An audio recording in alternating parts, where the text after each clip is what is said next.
What's up, guys? Moving Under Fire here with another runner's tip for you that you can use in any endurance type sport. And we're going to talk again about VO2 max. So I've talked about this on several videos in the past, and VO2 max is basically the amount of oxygen that you can take into your lungs and deliver on any one breath to your red blood cells, which fuel your working muscles, okay? So this is really beneficial for sports like running.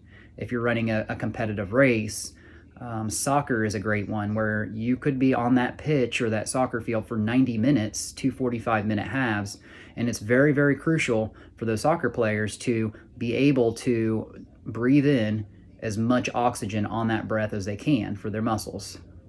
It keeps them on the field longer, basically. And then swimming is another excellent sport where your competitive swimmers, they know, they've trained on these races and practiced multiple times. They know how many breaths to take for maximum efficiency. And if you are able to, as a swimmer, runner, or soccer player, or any other endurance sport, if you're able to take in the maximum amount of oxygen in your breath into your lungs as you can, then that is going to give you that predisposed advantage over the other players who either A, haven't trained as much as you, or B, just don't have that high VO2 max. Now, some of that is genetic, and some of that really helps you guys stay competitive into your 60s and even your 80s. You see marathon runners into their 80s. I've seen it, a guy over 100 before as a centenarian running a marathon. And you say, how can you do it? Well, breathing is a big reason and a big way for people to stay competitive into older age. So one other thing about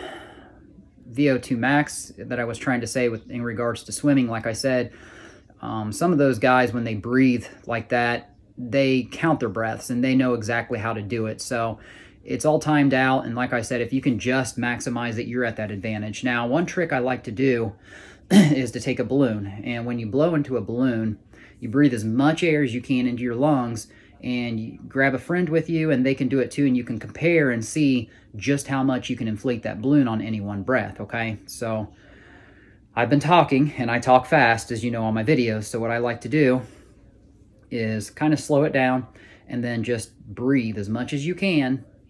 And like I said, compete against your friend. That way you can visually see how much air you can blow into a balloon on one breath. Now, that's going to give you a pretty fair indication of how much VO2 max you have in your lungs. So I'm going to go ahead and try it, and we're going to see.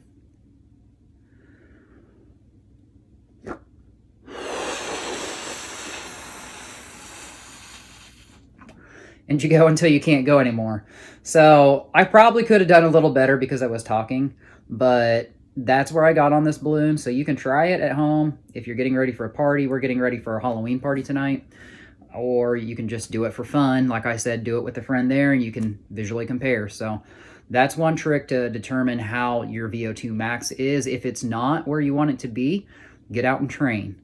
One thing on smokers, I do want to talk about this before I cut the video off, is people who smoke cigarettes. It actually will open up your lungs right before you run. And what you're doing is you're coating the cilia, those tiny little hairs on your lungs, with that nicotine or that tar, and your lungs recognize that there's a danger and they need to open up. So they're going to open up before that run, and that actually is going to help you. Now, that's not a reason to smoke, because I've never heard of an occasional smoker.